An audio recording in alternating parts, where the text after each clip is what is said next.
하나님 말씀 함께 보도록 하겠습니다. 오늘 우리가 함께 나눌 하나님 말씀은 시편 9편 1절부터 20절까지 말씀입니다. 시편 9편 1절부터 20절까지 말씀, 우리 다 같이 한 목소리로 말씀 함께 보도록 하겠습니다.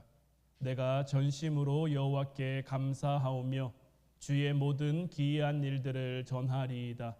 내가 주를 기뻐하고 즐거워하며 지존하신 주의 이름을 찬송하리니 내 원수들이 물러갈 때에 주 앞에서 넘어져 망함이니이다. 주께서 나의 의와 송사를 변호하셨으며 보좌에 앉으사 의롭게 심판하셨나이다. 이방 나라들을 책망하시고 악인을 멸하시며 그들의 이름을 영원히 지우셨나이다. 원수가 끊어져 영원히 멸망하였사오니 주께서 무너뜨린 성읍들을 기억할 수 없나이다. 여호와께서 영원히 앉으시며 심판을 위하여 보좌를 준비하셨도다. 공의로 세계를 심판하시며 정직으로 만민에게 판결을 내리시리로다. 여호와는 압제를 당하는 자의 요새이시요 환난 때의 요새이시로다. 여호와여, 주의 이름을 아는 자는 주를 의지하오리니 이는 주를 찾는 자들을 버리지 아니하심이니이다. 너희는 시온에 계신 여호와를 찬송하며 그의 행사를 백성 중에 선포할지어다. 피 흘림을 신문하시는 이가 그들을 기억하시며 가난한 자의 부르짖음을 잊지 아니하시도다. 여호와여, 내게 은혜를 베푸소서. 나를 사망의 문에서 일으키시는 주여, 나를 미워하는 자에게서 받는 나의 고통을 보소서. 그리하시면 내가 주의 찬송을 다 전할 것이요 딸 시온의 문에서 주의 구원을 기뻐하리이다. 이방 나라들은 자기가 판 웅덩이에 빠짐이요 자기가 숨긴 그물에 자기 발이 걸렸도다. 여호와께서 자기를 알게 하사 심판을 행하셨으며 악인은 자기가 손으로 행한 일에 스스로 얽혔도다. 악인들이 스올로 돌아가며 하나님을 잊어버린 모든 이방 나라들이 그리하리로다. 궁핍한 자가 항상 잊어버림을 당하지 아니하며 가난한 자들이 영원히 실망하지 아니하리로다. 여호와여, 일어나사 인생으로 승리를 얻지 못하게 하시며 이방 나라들이 주 앞에서 심판을 받게 하소서. 여호와여, 그들을 두렵게 하시며 이방 나라들이 자기는 인생일 뿐인 줄을 알게 하소서. 아멘. 할렐루야. 오늘도 주님 앞에 나와 주님을 예배하는 우리 사랑하는 성도 여러분들 모두에게 하나님의 크신 은혜와 기쁨이 함께하기를 주님의 이름으로 축원해 드립니다. 오늘 이 시간에는 진짜를 진짜처럼이라는 제목 가지고 우리가 함께 말씀 나누기를 원하는데, 우리가 함께 말씀 나눌 때 하나님의 크신 은혜가 여러분들 가운데 충만히 임하기를 축원해 드립니다. 한 목사님이 설교를 준비하다가 머리를 식히려고 공원에 나갔는데 한 마술사가 마술 공연을 하고 있었습니다. 이 마술 공연이라는 게 사실 말이 좋아 마술이지 약간 야바위 같은 그런 거였어요. 그런데도 많은 사람이 이 마술사 주변에 모여들어서 그가 하는 공연들을 보고 있었단 말이에요. 마술이 다 끝난 다음에 목사님이 푸념하는 투로 그 마술사에게 이렇게 이야기를 했습니다. 당신의 마술은 속임수임이 분명한데 사람들이 어떻게 이렇게 많이 모여드는 건가? 나는 강단에 서서 진짜 진리의 말씀을 전하고 있는데도 사람들이 모여들지 않고 사람들이 좋아해 주지 않는데 당신을 향해서는 사람들이 왜 이렇게 좋아해 주는 걸까? 푸념 어린 그러한 말투로 이렇게 이야기했더니 마술사가 이 목사님에게 이렇게 대답을 했습니다. 나는 가짜를 진짜처럼 하는데 목사님은 진짜를 진짜처럼 하고 계신가요? 상당히 의미 있는 이야기라고 생각이 듭니다. 하나님이 우리에게 주신 말씀, 하나님이 우리에게 주신 복음은 진짜죠. 여러분들 믿으십니까? 우리가 가진 것이, 우리가 가진 복음, 우리가 가진 진리가 정말 진짜라고 여러분들 여기십니까? 진짜를 가졌으면 진짜를 가진 것처럼 살아가야 하는데 때로는 꼭 가짜를 가진 것처럼 못 믿을 것을 가지고 있는 것처럼 살아갈 때가 있지 않느냐라는 거죠. 우리가 진짜를 진짜처럼 여기며 살아가야 되는데 진짜를 진짜처럼 여기지 못하고 진짜를 가짜처럼 여기며 살아가면 우리가 이 세상 가운데 어떻게 선한 영향력을 행사하며 누가 우리를 보고 하나님의 하나님 되심을 깨달을 수 있겠느냐라는 거죠. 바라기는 우리 사랑하는 성도 여러분들 모두가 은혜의 승리를 맛보며 살아갈 수 있기를 주님의 이름으로 축원해 드립니다. 우리는 이 땅 가운데 승리해야 합니다. 승리할 수밖에 없습니다.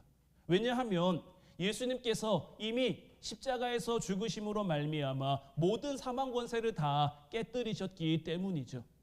그 결과 우리는요, 뱀과 전갈을 밟으며 모든 원수의 능력을 제할 수 있는 그 능력과 권세를 얻었단 말이에요. 우리는 그 능력을 가지고 살아가는 이들이에요. 이걸 내가 믿는다면, 내가 이것을 진짜 가지고 있다면 그 능력을 행하며 살아가야 하죠. 그리스도의 능력이 나를 변화시켰음을, 그리스도의 능력이 우리 가정을 변화시킬 것임을, 맡겨주신 내 삶의 자리가 하나님 은혜, 하나님 주신 능력으로 말미암아 변화될 것을 믿음으로 선포하며 믿음으로 나타내며 믿음으로 행하며 진짜를 진짜로 여기며 담대히 우리의 삶을 살아가야 하지 않겠느냐라는 거죠. 오늘 본문 7절 8절 말씀 보면 여호와께서 영원히 앉으시며 심판을 위하여 보좌를 준비하셨도다. 공의로 세계를 심판하시며 정직으로 만민에게 판결을 내리시리로다. 근데 하나님께서는 공의로 세계를 심판하시고 정직으로 만민을 판단하시는 일을 하신단 말이에요. 그러면 하나님의 백성된 우리들도, 하나님의 자녀된 우리들도 이 땅을 살아감에 있어서 공의와 정직으로 살아갈 수 있어야 하는 거예요. 우리의 삶 가운데 공의와 정직이 기준이 되는, 우리의 삶 가운데 마땅히 공의로움이 나타나고 마땅히 정직함이 나타나는, 그래야만 비로소 우리를 통해 이 땅 가운데 복음의 선한 영향력이 나타날 수 있는 것. 우리가 영향력을 끼친다라는 것은 어떤 의미입니까? 우리가 영향력을 끼친다라는 것을 기독교적인 표현으로 보면 능력을 받는 것을 의미합니다. 능력을 받아야 영향력을 끼치죠. 우리는 약한데, 우리는 부족한데 어떻게 영향력을 끼칠 수 있겠습니까? 예수님의 제자들이 예수님과 함께 할 때는 아무런 영향력도 끼치지 못했어요. 예수님이 없는 동안 귀신 들린 아이를 데려온 아버지의 요청으로 그 귀신을 쫓아내보려고 했는데 열심히 안수도 하고 할 수 있는 거 다 했는데 아무런 변화가, 능력이 나타나지 못했단 말이에요. 왜냐하면 그들에겐 아직 능력이 없으니까요. 왜 능력이 없습니까? 하나님을 향한 믿음이 온전히 바로 서 있지 못하니까요.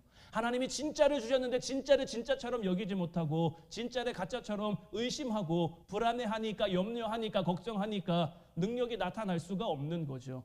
그러나 오순절 마가의 다락방, 하나님의 성령이 그들에게 충만히 강림한 이후 그때로부터 이 제자들의 모습은 완전 달라집니다. 이들에게서 능력이 나타납니다. 왜 능력이 나타납니까? 진짜를 진짜처럼, 예수의 이름으로 말하지도 말고 예수의 이름을 전하지도 말라고 하는데, 아니 진짜 복음이 여기 있는데, 구원받을 만한 진짜 이름이 여기 있는데 우리가 어떻게 전하지 않을 수 있냐고 담대히 이야기하면서 능력을 전한단 말이에요. 능력을 행한단 말이에요. 기독교적인 표현에서 우리가 영향력을 끼친다라는 것은 능력을 받는 걸 의미하는 거예요. 세상적 표현에 따르면요, 실력을 기르는 겁니다. 능력도 실력이에요. 물론 우리의 실력은 아니지만 하나님이 우리에게 주신 실력이 되는 거예요. 요셉과 다니엘을 보면 어떻습니까? 요셉과 다니엘은요, 실력 있는 사람이었습니다. 하나님이 어느 날 갑자기 그들을 애굽의 총리, 바벨론의 총리로 앉힌 게 아니에요. 그들이 그 자리에 앉을만 하도록 하나님이 준비시키신 거예요. 준비되어 있지 않으면요, 그 자리가 주어져도 그 자리를 감당할 수가 없는 거죠. 애굽에 문제가 생깁니다. 요셉이 해결한단 말이에요. 바벨론의 메데 바사에 문제가 생깁니다. 그 문제를 다니엘에게 가지고 오면 다니엘을 통해 해결되는 거예요. 물론 그것이 오롯이 요셉의 실력, 다니엘의 실력은 아니지만 하나님과 함께함이 그들의 능력이 돼서 그 능력을 통해, 그렇다고 다니엘이 요셉이 아무것도 안 하고 하나님이 주시니까 나는 아무것도 안 해도 되지, 하나님이 주시니까 나는 아무것도 몰라도 되지, 이게 아니란 말이에요. 그들은 치열하게 자기의 삶에 성실하고 정직하고 공의롭게 살아간 것이고, 그렇게 살아간 그에게 하나님이 능력을, 하나님이 실력을 더해 주셔서 그들의 삶 가운데서 복음의 선한 영향력을 비칠 수 있도록, 그래서 요셉이 보디발 장군 집에 있을 때도 하나님의 하나님됨을 그 보디발 장군, 하나님을 모르는, 하나님을 믿지 않는 그 보디발 장군이 인정하잖아요. 바벨론의 느부갓네살 왕도, 다리오 왕도 다니엘을 통해 하나님의 하나님 되심을 인정한단 말이에요. 왜냐하면 그들을 통해 나타나는 삶의 모습이 영향력으로 그들에게 비춰지는 거죠. 능력으로 비춰지고 실력으로 비춰지니까 하나님을 인정할 수밖에 없는 거예요. 하나님께서는 오늘 살아가는 우리들에게도 능력과 실력과 은혜를 주시며 그 실력을 기를 수 있는 기회도 함께 주시는 거예요. 그럼 우리는 그 기회를 잡아, 그 기회를 통해 하나님이 우리를 통해 하시고자 하는 그 일들을 감당함으로 말미암아 선한 영향력을 끼치며 살아갈 수 있어야 되는 거예요. 빌 게이츠라는 사람이 있죠. 전 세계에서 제일 부자라고 이야기를 하던데, 1초의 재산이 몇십억씩 올라가는 그런 사람이라고 하던데, 이 빌 게이츠라는 사람을 볼 때 빌 게이츠를 좋아하는 사람도 있을 거고요, 빌 게이츠를 좋아하지 않는 사람도 있을 겁니다. 사람은 저마다의 어떤 선호도와 취향 이런 것이 있으니까요. 그러나 이 빌 게이츠라는 사람이 가지고 있는 그 존재감에 대해서 무시할 수 있는 사람은 아무도 없을 겁니다. 왜냐하면 그가 해놓은 것이 있고, 그가 한 것이 있고, 그가 해가는 것이 있기 때문이죠. 우리도요, 맡겨주신 우리의 삶의 자리 가운데서 사람들이 나를 좋아하냐 싫어하냐는 문제가 아닙니다. 사람들이 나를 좋아할 수도 있죠. 좋아하지 않을 수도 있죠. 그러나 맡겨주신 삶의 자리에서 그들이 나를 좋아하느냐 싫어하느냐가 문제가 아니라 그들 가운데 내가 어떤 영향력을 끼치는 사람이 되느냐가 중요한 거예요.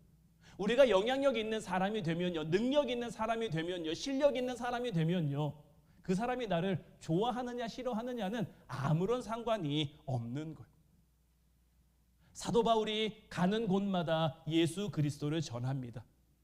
사도 바울을 좋아해서 따라다니는 사람도 있고 좋아하지 않아서 핍박하는 사람들도 있었죠. 사도 바울이 여기는 나를 좋아하는 사람들이 있으니까 복음을 전하고, 여기는 나를 좋아하지 않는 사람들이 있으니까, 나를 싫어하는 사람들이 있으니까 복음을 전하지 않고 그렇게 했습니까? 사도 바울에게요, 사람들이 나를 좋아하느냐 좋아하지 않느냐는 아무런 그런 문제가 되는 것이 아니었어요. 그냥 사도 바울은요, 맡겨주신 곳에, 보내주신 곳에, 그곳에 가서 예수 그리스도의 이름을 전하며 예수 그리스도의 이름으로 능력을 행했단 말이에요. 때로는 좋아하는 사람도 있고 싫어하는 사람도 있지만 그런 거 개의치 않고 그저 주어진 그 사명을 감당하며 살았단 말이에요. 그랬더니 어떤 일이 벌어집니까? 사도행전 24장 5절 말씀 보면, 우리가 보니 이 사람은 전염병 같은 자라 천하에 흩어진 유대인을 다 소요하게 하는 자요, 나사렛 이단의 우두머리라. 바울을 가리켜 전염병 같은 사람이다라는 거죠. 전염병은 뭡니까? 퍼지는 거잖아요. 바울 한 사람으로 말미암아 예수 그리스도라는 이름이 퍼져나가니까, 사도 바울이 가지고 있는 영향력이 그만큼 크니까 이 사람들이 바울을 가리켜 이렇게 표현하고 이렇게 이야기하는 거죠. 저와 여러분들도 사도 바울처럼요, 능력을 행사하는 사람이 될 수 있어야 됩니다. 하나님이 여러분들에게 능력을 주셨는데 그것을 가지고만 있으면 무슨 소용이 있겠습니까? 능력이라는 건요, 써야 능력인 건지 가지고만 있다고 능력이 되는 게 아니에요. 그럼 능력은 우리가 어떻게 사용할 수 있습니까? 자, 하나님께서 이 세상을 다스리시죠. 하나님께서 이 세상을 주관해 가시죠. 그런데 하나님이 직접 하십니까? 때로는 직접 하실 때도 있지만 하나님은 항상 사람을 통해 일하신단 말이에요. 사람을 통해 역사하신단 말이에요. 저와 여러분들을 통해 하나님의 하나님 되심을 이 땅 가운데 나타내신단 말이에요. 하나님께서는 그 세우신 사람들을 통해서 이 세상을 다스리시고 이 세상을 주관하시기 때문에 하나님이 함께 하시는 그 사람들에게 힘도 주고 능력도 주고 권세도 주시는 거예요. 하나님이 함께하는 사람들에게 필요한 가장 핵심 요소가 무엇일까요? 그건 다른 게 아닙니다. 순종입니다. 순종. 기드온이요 300명만 데리고 13만 5천 미디안 군사와 맞서 싸워 이겼단 말이에요. 기드온이 처음부터 나가서 싸우고 싶어 했습니까? 아니란 말이에요. 왜냐하면 무섭지 않아요. 두렵지 않아요. 미디안은 크고 강한 나라고 크고 강한 군대고 우리는 약하고 나는 무섭고 겁도 많고, 그러나 하나님이 기드온에게 내가 너와 함께한다는 그 증거, 그 확신, 그 믿음을 주니까요. 이제 진짜 하나님이 나와 함께 하시는구나라는 그 진짜 믿음이 그에게 생기니까요. 그 다음부터는요. 상황이 중요한 게 아닙니다. 처지가 중요한 게 아닙니다. 환경이 중요한 게 아닙니다. 처음 기드온이 우리가 나가서 싸웁시다 그랬더니 이스라엘 가운데 2만 2천 명이 모입니다. 여러분들 13만 5천 명하고 2만 2천 명하고 싸우면 누가 이길까요? 오늘처럼 뭐 현대 그런 과학기술 무기가 있는 거 아니고 그 시대는 칼, 창 뭐 이런 거 가지고 나가 싸우는데 2만 2천 명하고 13만 5천 명하고 싸우면 누가 이기겠습니까? 숫자로 따지고 보면 6대 1쯤 되는 거잖아요. 한 명이 6명을 이긴다? 이거 쉬운 거 아니죠. 근데 하나님이 기드온에게 뭐라고 말하십니까? 너무 많다는 거예요. 너무 많다. 무서운 사람, 겁나는 사람, 집이 생각나는 사람은 돌려보내라. 그래서 기드온이 돌려보냅니다. 그랬더니 몇 명 남습니까? 10,000명 남는단 말이에요. 아까는 2만 2천 명이었고 지금은 10,000명이에요. 10,000명과 13만 5천 명. 아까는 6대 1이었는데 이제는 한 13대 1, 14대 1쯤 된단 말이에요. 아까보다 더 말도 안 되는 상황이 벌어졌죠. 그런데 또 하나님은 뭐라고 말씀하십니까? 여전히 많다는 거예요. 이제는 물 마시는 그 모습을 보고 하나님이 원하시는 모습대로 물 마신 사람만 남기고 다 돌려보내라. 그랬더니 몇 명 남습니까? 우리가 잘 아는 것처럼 300명만 남잖아요. 자, 300명하고 13만 5천이. 이제 이건요, 더 이상 수치상으로 뭐 어떻게 할 수 있는 그런 게 아니란 말이에요. 그런데도 기드온은요, 그 300명만 데리고 나가서 미디안 군사를 완전히 크게 이겨버립니다. 하나님이 왜 기드온을 이런 상황까지 이끌어 가셨을까요? 사람이라는 게 참 묘한 게요. 내가 힘들고 어려울 때는 하나님을 찾고 구하는데요. 그 하나님이 주신 그 은혜로 말미암아, 하나님이 주신 능력으로 말미암아 이겼어요. 근데 돌아보니까 뭔가 좀 할만했던 것 같아요. 뭔가 좀 이룰만 했던 것 같아요. 그럼 하나님을 쏙 빼버립니다. 내가 잘한 것처럼, 내가 뭔가를 한 것처럼. 근데요, 300명하고 13만 5천은요, 사람이 아무리 잘해도 할 수 있는 그런 수치가 아니란 말이에요. 하나님은 기드온은 약하고 약한 그 자리, 진짜 믿음을 가지고 있으니까요, 그 약한 그 자리에 내려가서도요, 하나님이 주시는 능력을 행하는 거예요. 하나님이 주시는 영향력을 발휘하는 거예요. 하나님이 주신 실력을 발휘하는 거예요. 이게 어디 기드온의 실력이라고 말할 수 있습니까? 이게 어디 기드온의 능력이라고 말할 수 있습니까? 기드온이 한 건요, 그냥 순종한 거예요. 많다고 해서 보냈어요. 또 많다고 해서 보냈어요. 이제 나가 싸워라 해서 싸웠어요. 순종했더니 이겼어요. 믿는 우리에게요, 가장 필요한 것은 순종입니다. 순종하면요, 상황이 중요한 게 아닙니다. 처지가 중요한 게 아닙니다. 환경이 중요한 게 아닙니다. 하나님이 우리로 하여금 이길 수 있도록 힘도 주시고 실력도 주시고 능력도 주시는 것.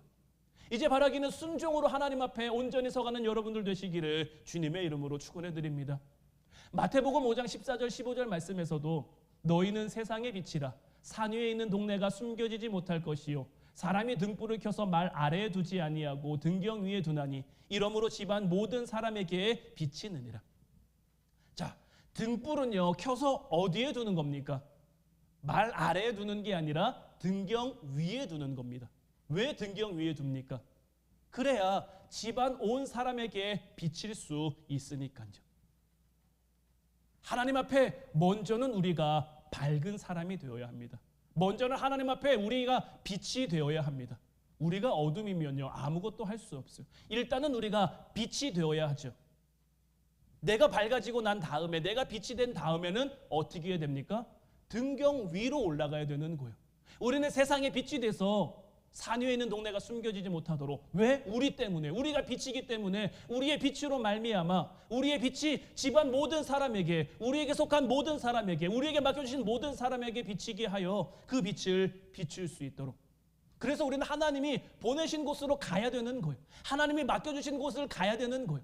하나님이 허락하신 곳에서 때로는 힘들어도, 때로는 어려워도, 때로는 하나님이 나를 약하게 만들어도, 때로는 하나님이 나를 부족하게 만들어도, 내가 가진 거 없는 것 같은데, 내가 가진 거 부족한 것 같은데 하나님이 그래도 많다 하시면 기꺼이 내려놓고 기꺼이 포기하고 하나님이 우리에게 허락하신 그곳을 향해 우리는 나아갈 수 있어야 되는 거예요. 순종으로 나아갈 때, 믿음으로 나아갈 때 하나님의 역사가 이루어지는 것이고 하나님의 영광이 나타나는 거예요. 우리는 이것을 위해 부르심을 입은 자들인 거예요. 오늘 본문 9절 10절 말씀에서도 여호와는 압제를 당하는 자의 요새이시요 환난 때의 요새이시로다. 여호와여 주의 이름을 아는 자는 주를 의지하오리니 이는 주를 찾는 자들을 버리지 아니하심이니이다. 다윗이요, 지난 시간에도 우리가 말씀을 봤습니다마는 약했단 말이에요. 환난 가운데 있었단 말이에요. 그런데 하나님이 그 환난 가운데 있는 다윗에게 승리를 주셨어요. 백성들이 다윗을 위해 기도했고 또 다윗도 백성들의 기도를 힘입어 나가 하나님의 영광을 위해 싸웠고, 그래서 하나님이 다윗에게 승리를 주셨단 말이에요. 다윗이 승리를 이루고 난 다음에 무엇을 하느냐? 하나님께서 허락하신 길이 어디에 있는지를 살펴보는 거였어요. 이게 시편 9편의 주제이기도 한 거예요. 자, 다윗은 약한 상황입니다. 그런데 하나님이 승리를 주셨어요. 다윗은 어디를 나아가느냐? 그 승리를 가지고 더 약한 사람을 향해, 더 부족한 사람을 향해 나아간단 말이에요. 사무엘상 23장을 보면요, 그일라라는 도시가 블레셋이랑 인접한 도시인데 이 그일라에 블레셋이 침략을 해가지고 그일라가 어려움에 처했단 말이에요. 곤란에 처했단 말이에요. 이때 다윗은요 사울에게서 치열하게 도망다니는 중이었어요. 도망다니는 중에 그일라에 블레셋이 쳐들어왔다는 이야기를 듣습니다. 주변 사람들은 다 다윗을 뜯어 말립니다. 지금 우리 처지가 이런데, 지금 우리가 호가 석자인데 우리가 그들을 도울 여유가 어디 있습니까? 우리가 그들을 향해 나아갈 여유가 어디 있습니까? 그일라를 돕는 거를 반대한단 말이에요. 자기들의 처지가 지금 그럴 처지가 아니다라는 거죠. 그런데 다윗이 하나님 앞에 묻습니다. 하나님, 내가 어떻게 해야 됩니까? 내가 그일라로 나아갑니까? 그랬더니 하나님이 그일라로 가라는 거예요. 그곳에 쳐들어온 블레셋 사람들을 너의 손에 붙였다라는 거죠. 그래서 다윗은 하나님 말씀에 순종함으로 그일라에 갑니다. 그곳에 쳐들어온 블레셋을 이기고요, 그일라를 구원한단 말이에요. 이것이 다윗이 될 수 있었던 그 근거이기도 한데, 자, 이 부분에서 한번 여러분들 생각해 보세요. 원래 그일라 백성들은 누가 지켜야 됩니까? 이스라엘의 왕이 지금 누굽니까? 사울이죠. 사울이 지켜야 돼요. 근데 지금 사울은 누구 보고 있습니까? 다윗만 보고 있어요. 사울의 적이 누굽니까? 사울의 적은요, 지금 자기 백성, 자기 나라에 쳐들어온 블레셋이에요. 근데 블레셋은 안중에 없어요. 오로지 다윗만, 내가 미워하는, 내가 싫어하는, 어떻게 하면 다윗을 죽일 수 있을까? 여기에만 골몰해 있는 거죠. 우리의 삶 가운데서도 마찬가지입니다. 진짜 적이 누군지를 볼 수 있어야 되는 거예요. 진짜 우리의 적은 누굽니까? 우리를 미혹하고, 우리를 현혹하고, 우리를 시험에 들게 하는 마귀가 우리의 적이란 말이에요. 하나님이 우리에게 허락하신 길을 우리가 걸어야 되는데 그 길을 걷지 못하도록 자꾸 유혹하고 자꾸 방해하는, 앞서 말씀드린 것처럼 하나님이 이 세상을 다스리실 때 누구를 통해 다스린다고 말씀드렸죠? 사람을 통해 다스린다고 말씀드렸죠. 그러면 자, 마귀도 우리에게 허락된 길을 걷지 못하도록 누구를 통해 역사할까요? 마찬가지인 거예요. 사람을 통해 역사한단 말이에요. 그러면 자, 내가 길을 걸어가야 되는데 내가 이 길 걷는 걸 방해해야 돼요. 그럼 어떤 사람을 내 앞에 갖다 놓을까요? 나랑 아무 상관도 없는 사람, 나랑 멀리 있는 사람, 나랑 대면대면한 사람, 그 사람을 통해서 내 길을 방해하고 내 길을 유혹하고 내 길을 시험할까요? 아니죠. 내 가까이에 있는 사람, 나랑 친한 사람, 내가 사랑하는 사람, 그들을 통해서 나를 시험에 들게 하고 나를 유혹하고 나를 그 길을 걷지 못하도록 방해한단 말이에요. 우리는 이 상황 가운데 이러한 것들 가운데 분명하게 분별할 수 있어야 되는 거예요. 적이 누굽니까? 내 남편이, 내 아내가 이 길 걷는 걸 방해했어요. 남편이 적입니까? 아내가 적입니까? 자녀가 방해했어요. 부모가 방해했어요. 자녀가 적입니까? 부모가 적입니까? 아니란 말이에요. 그들을 통해 역사하고 있는 마귀가 적이란 말이에요. 그들을 미워할 것이 아니라, 그들을 싫어할 것이 아니라, 싸우는 게 중요한 게 아니란 말이에요. 우리는 이러한 것들 가운데 상황을 분별하는 게 중요한 거예요. 사울이요, 적을 분별하지 못하니까 지금 그일라 백성들도 어려움을 당하고 있는 거 아닙니까? 근데 정말 더 큰 문제는 뭐냐면요, 여기까지는요 그래도 좋다는 거예요. 여기까지는 그래도 이해하겠다라는 거예요. 문제는 그 다음에 벌어지는 상황입니다. 자, 그일라 백성들을 지금 누가 구원했죠? 다윗이 구원했단 말이에요. 근데 사무엘상 23장 11절 12절 말씀 보면요, 그일라 사람들이 나를 그의 손에 넘기겠나이까? 주의 종이 들은 대로 사울이 내려오겠나이까? 이스라엘의 하나님 여호와, 원하건대 주의 종에게 일러 주옵소서 하니 여호와께서 이르시되 그가 내려오리라 하신지라.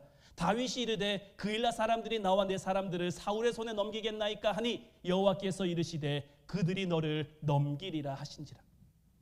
자, 말씀드린 것처럼 누가 그일라를 구원했습니까? 누가 그일라를 도왔습니까? 누가 그일라와 함께 했습니까? 누가 그일라 사람들에게 은혜를 끼쳤고 그일라 사람들은 누구에게 은혜를 입었습니까? 다윗이란 말이에요. 그런데 지금 그일라 사람들은 뭐 하려고 하고 있습니까? 다윗을 사울의 손에 넘기려고 하고 있단 말이에요. 때로는 우리가 삶을 살아가면서요, 누군가 내 마음을 알아주지 않는 거, 여기까지는 괜찮을 수도 있어요. 누군가 나를 좀 몰라주는 것, 좀 갚지 않는 거, 여기까지는 그냥 내가 이해하고 여기까지는 괜찮아, 그래 뭐 그럴 수도 있지, 내가 이해하지, 내가 받아들여야지, 내가 감당해야지 할 수 있단 말이에요. 그런데 지금 그일라 사람들이 하는 행위는 뭡니까? 그 은혜에 뒤통수 치는 행위잖아요. 뭔가 나를 향해서 악을 나타내는 것 같은 그러한 행위, 해도 너무 한다라는 그런 마음이 들게 하는 그런 행위. 우리의 삶 가운데도 이런 경우가 있지 않습니까? 그러나 그럼에도 불구하고 다윗은요, 하나님을 바라보며 나아갑니다. 약한 다윗인데, 약한 그 상황임에도 불구하고 그일라 사람들을 와서 도왔어요. 그랬는데 더 안타까운 모습으로, 더 비참한 모습으로 그일라를 떠나게 하셨단 말이에요. 더 약한 모습으로, 더 낮아진 자리로, 더 부족한 자리로 다윗을 보냈는데, 그럼에도 불구하고 다윗이 하나님이 주신 그 진짜 믿음을 가지고 진짜 하나님을 바라보며 나아가니 이후의 상황이 어떻게 역전되느냐? 다윗이 자기가 부족하고 힘든 상황임에도 불구하고 그일라를 도와준 그 일 때문에 다윗의 명성이 올라가기 시작합니다. 지금까지는 다윗의 어떤 도망, 다윗의 어떤 행보에 도움을 주지 않던 이들이요, 다윗에게 가축을 보내주고요, 다윗에게 군량미를 보내주는 그러한 사람들이 생기기 시작한 거예요. 지금 다윗은 블레셋과 전투를 치렀죠. 그일라에 쳐들어온 블레셋과 전투를 치렀단 말이에요. 보통은 전쟁을 치르고 나면요, 병력을 잃어야 정상이죠. 근데 이후로요, 사람들이 점점 다윗에게 몰려들어서 군사가 늘어납니다. 그리고 결정적으로 이 사건 이후에 민심이 그에게로 돌아서고 중요한 제사장들, 이 시기에 아비아달 대제사장도 다윗에게로 옵니다. 하나님은 때론 우리에게 정말 작은 능력을 주십니다. 그리고 그 다음엔 반드시 우리를 시험하세요. 그 작은 능력을 통해 우리가 하나님을 바라보는지, 우리가 그 작은 능력을 통해 하나님께로 나아가는지, 우리가 하나님께로 향하는지, 하나님 지금 작은 능력을 진짜 하나님의 그 함께 하심으로 우리가 믿고 나아갈 수 있는지를 시험하신단 말이에요. 그런 것 속에서 우리가 그 길을 걸으면요, 하나님의 함께 하심을 믿고 나아가면요, 그 다음은 하나님이 우리에게 정말 쌓아둘 것이 없을 정도의 능력과 은혜와 축복으로 함께 하시는 거예요.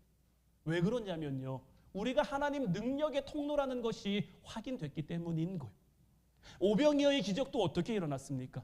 어린아이의 그 보리떡 5개와 물고기 2마리, 얼마나 작은 겁니까? 그러나 그 작은 것이, 그 적은 것이 하나님 능력의 통로가 되니까 얼마나 엄청난 일이 벌어집니까? 우리가 다 잘 아는 것처럼 어른 남자만 5,000명이 먹고 12바구니나 남기는 그런 놀라운 기적이 됐잖아요. 지금 여러분들은 무엇을 가지고 계십니까? 하나님이 지금 여러분들에게 무엇을 주셨다고 여러분들 느끼며 살아가고 계십니까? 내게 지금 주신 것이 정말 작은 것이라고 여겨지는, 지금 정말 간신히나마 하나님 앞에 그래도 기도는 할 수 있지 하는 그런 능력이 있다면 그럼 기도하면 되는 거예요. 우리의 기도를 통해 하나님 역사하실 거예요. 우리의 기도를 통해 지금 내게 기도할 만한 힘도 없어요. 그럼 주변을 돌아보세요. 나를 위해 기도해 줄 사람이 있는지. 그 사람에게 기도를 요청하며 그렇게 기도를 시작하고 기도의 불꽃을 옮겨오면 하나님께서 그 기도를 통해, 하나님 내게 주신 그 작은 능력을 통해 하나님께서 역사하실 것이고, 기도가 또 다른 기도, 기도가 또 다른 능력을 낳게 하실 거란 말이에요. 이 세상 가운데 온전한 사람이 어디 있습니까? 이 세상 가운데 완전한 사람이 어디 있습니까? 저도 그렇고 여러분들도 그렇고요. 우리는 다 연약하고 부족하고 약한 사람들이란 말이에요. 그러나 그럼에도 불구하고 우리가 하나님을 믿고 나아가면 하나님이 우리에게 능력을, 승리를, 실력을 맛보게 하신단 말이에요. 그러나 여기서가 중요한 겁니다. 늘 말씀드리지만 한 번 은혜 받는 건 어렵지 않아요. 한 번 능력 받는 건 어렵지 않아요. 그 은혜에, 그 능력에 우리가 너무 도취되어 있으면 안 되는 거예요. 앞서 말씀드린 것처럼 하나님이 우리에게 능력을 주시는 건요, 우리로 하여금 능력의 통로, 은혜의 통로, 구원의 통로의 역할을 감당하게 하기 위해서인 거예요. 그 승리를 주신 하나님의 하나님 되심을 깨닫고 그 이름을 전하는, 그 이름을 이 땅 가운데 세우는 삶을 우리가 살아가야 된다는 말이에요. 오늘 말씀의 제목처럼 우리는 진짜를 가지고 있는 사람 아닙니까? 진짜를 가진 여러분들 아닙니까? 진짜를 진짜처럼 하나님의 하나님 되심이라는 건요, 정말 작은 능력을 가지고, 정말 부족한 것을 가지고, 정말 적은 것을 가지고도 하나님의 하나님 되심, 하나님의 그 엄청난 기적과 놀라운 그 은혜를 나타낼 수 있는 건데, 그 진짜를 우리가 다 가지고 있다면 이제 진짜를 가진 자처럼 살아야 되지 않겠습니까? 진짜를 진짜처럼 여기며 살아가야 되지 않겠습니까? 이제 맡겨주신 여러분들 삶의 자리에서 그 진짜를 통한 영향력을 행사하며 진짜 빛을 여러분들 삶의 자리에 비추며 강력한 하나님 은혜의 통로, 능력의 통로, 축복의 통로, 사랑의 통로로 살아가는 저와 여러분들 모두가 될 수 있기를 주님의 이름으로 축원해 드립니다. 기도하겠습니다.